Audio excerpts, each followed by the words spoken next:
First of all, I want to start by thanking the city of Pensacola and the mayor, D.C. Reeves. This was something we discussed before we got into it last year. I thought it was phenomenal. I like to play one game on the road and then one game at Hauser to give the guys this feel of the road preparation, and then obviously we need to play one of these at our place. But DC and Jonathan and Shannon, the Wahoos organization, to open up like this and let us have free run of the place for our fans, for the animals to sit out here for 5.5 hours and cheer like we're at home, like we're at Hauser. They continue to add a dimension that's very rare and pretty cool in college baseball overall. Not just for us, it adds to everyone involved, and I think it creates another dimension to the game that's pretty unique. I thought these were two good teams that went at it. I think you're starting to see bits and pieces of what makes these teams good. You know, not everybody was involved in each one of these games. These are exhibition games. You're playing it. You're not really playing it as if it was a regular season game like the last time we saw these guys, but I was impressed with the power arms they had, start to finish, very impressive. They're capable and physical. It was clearly a tricky day with the wind blowing in at 20 or 25 miles an hour. It was interesting playing in this. I thought the outfielders fought through a lot of stuff, and it was Putnam throttled that ball to get it out of here, and that was still questionable as to whether it was actually gonna leave. Overall, I was pleased. I wasn't thrilled with how it went for us today. I thought the arm consistency on the mound, there were a few guys that looked like they were sharp. It wasn't quite as sharp as I had seen it. And again, you're on a new mound. That's a big mound. You're pitching in the wind. It wasn't quite as crisp as I thought. I thought Beard did a nice job more.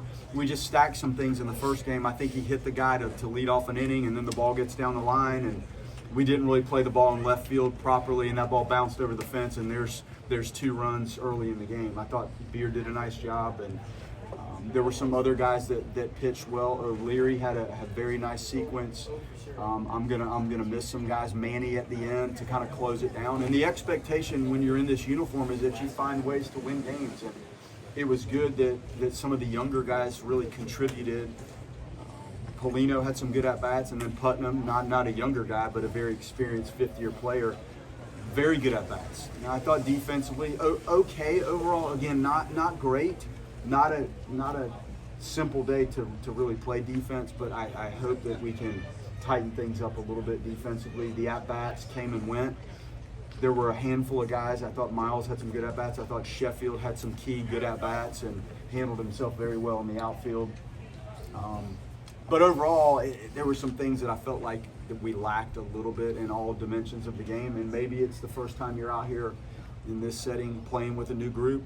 I have seen us probably play a little tidier and cleaner in some of the scrimmages, but again, I think that's a very competitive team, tremendous arm talent on their roster, and so do we, but it was competitive and enjoyable to watch the guys figure out ways to manage that sort of team and an exciting atmosphere. This is the third straight year you guys have started the fall with an SEC team. Just how important is it to you to play a team of that caliber to kind of understand where you're at this point of the fall? Yeah, we like to push it, and the geography of where we are does lend itself to finding those guys around to play. And it's not as easy as you might think to schedule these because we have recruiting obligations, and our home football games limit what we can do at home and really limit our ability to go travel because you need people to visit. So it is tricky to map it out. I do like playing teams like this. I think the more you can push the envelope on the capabilities of who you play, I think it does teach more, and you learn more about the guys, and they see the game played at the level you expect it to be played when you get deep into the season. Link, a year ago, I know you said, "Gee, I wish we'd have played better." You know, when you got through the 2 games with Auburn. Today, you get a run in the 6th, and your reliever gets out of a very dangerous situation in the 7th, makes a big pitch to end that inning. How did that kind of add maybe a good feeling to the way you ended it?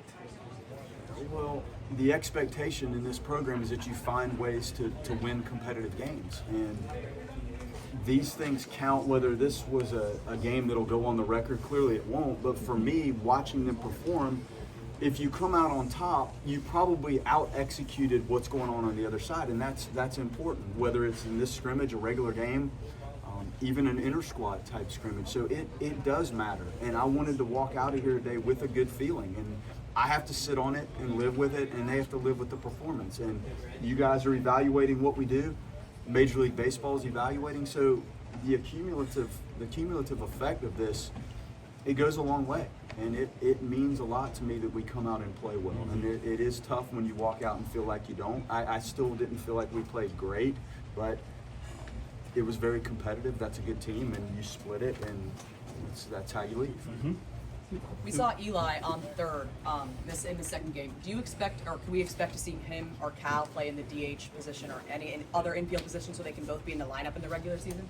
Part of the fall, and maybe the most important part for me with the newer position players, is figuring out who seems to fit where and handles the different positions, maybe one better than the other, or what we need to work on.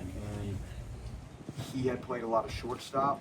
We had an idea at second. He clearly is capable at third. And the more versatility you have, especially in the infield, it just opens up all of your options. I don't really think in terms of DHs, and maybe that's a flaw that I have. I almost look at that as a very afterthought when we get close to the season and you try to put maybe the best defensive group on the field and then look at who the best DH option is after that. So anybody that's not out there is in play for me as the DH. I just want to try to train and groom these guys to be functional at least one position.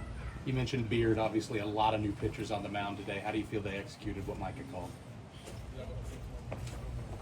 I thought it was average. I thought the stuff itself was crisp. I don't have the velocities, the gun was not on, so I didn't really get to assess the velocities and the stuff. And from the side, it's a little bit tricky. I didn't think it was as on point as I've seen it. And the excitement of this, the environment, the first time playing somebody else, the first time in this uni, you know, maybe there's something going on internally that took them above and beyond, and they weren't quite as in command of the stuff. But I thought we called it fine. I just didn't think overall the fastball command and some of the put away pitches weren't necessarily where we wanted them to be. And when the ball's in play, things can happen. And when you get in those counts, first of all, you're trying to put yourself in position to punch people out. And when you get in those 2-strike counts, when you can finish people, you know, sometimes those pitches are not necessarily in the zone. They're close. So we were not maybe as accurate or well commanded with the fastball in general. And then I think with 2 strikes, maybe some of the secondary pitches.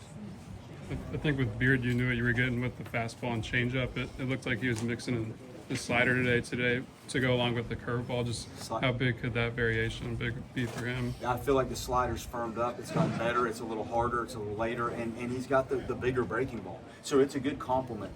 And that changeup is unique, and he can throw it to lefties. He's very comfortable. Some left-handed pitchers don't seem really comfortable throwing the left-on-left change, and he does. So he's going to help us. And the fastball's got some good climb and good profile to it. So it is a good package of stuff, and the complement of pitches should really play well. Again, I thought he pitched well. Was it as sharp?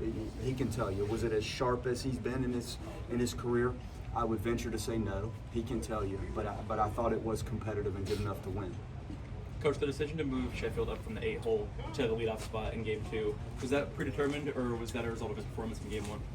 I mapped out both games, and I try to make sure we give guys opportunities to play the right positions. I tried to play every position player, and we actually did, and really the guys that came in the second game later contributed, quite frankly. Clancy, who scored the winning run, and Mookie had the base hit the left, so that was by design, and it just looked like, let's lead this guy off because he had some really good at-bats. But we had this mapped out, and I actually had both of the games up for the players, so they knew in pregame where they could work, even if they weren't playing game one. And I told them, not everybody's going to be able to play in game one. So if that hurts your feelings, then you need to leave that on the bus. Don't bring that out here. And we wanted him to DH, and he's been working hard in the outfield and made some really nice plays. He had a complete, well-played day.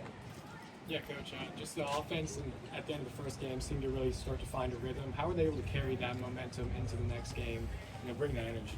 Well, I feel like we had some approach glitches in what we were maybe thinking and trying to do and looking for and hunting, and we talk about that a lot. We work on it a lot.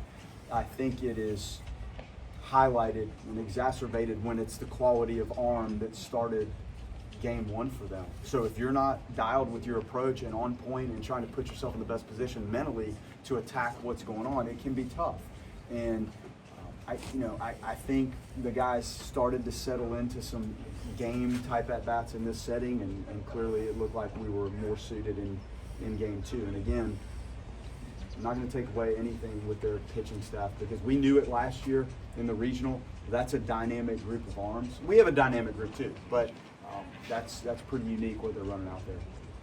Time for one more. It seemed like you had multiple guys throwing 4 or 5 pitches. I think O'Leary was throwing 5, and Moore's, you guys have mentioned he's throwing 5. Is that just part of fall ball and trying new things out, or is it something that you guys wanted to go out and try to find just some variety of pitches? Well, you want to use your fall and your repetition in the lab, and get some feedback from the metrics and what seems to really be plus. And I think this is the time to learn and grow with that. And then, are they all in play in every outing for every guy that are throwing 4 or 5 pitches? Maybe not. You might settle into a couple secondary pitches that really feel good, and you fall into some sequencing with those and not necessarily need them all in maybe one outing. But it's good to have them, because you don't ever know when you walk out there what might feel really good in your hand that day. So I think it is good, and the more variety and the different looks that we have, the better off the staff overall will be.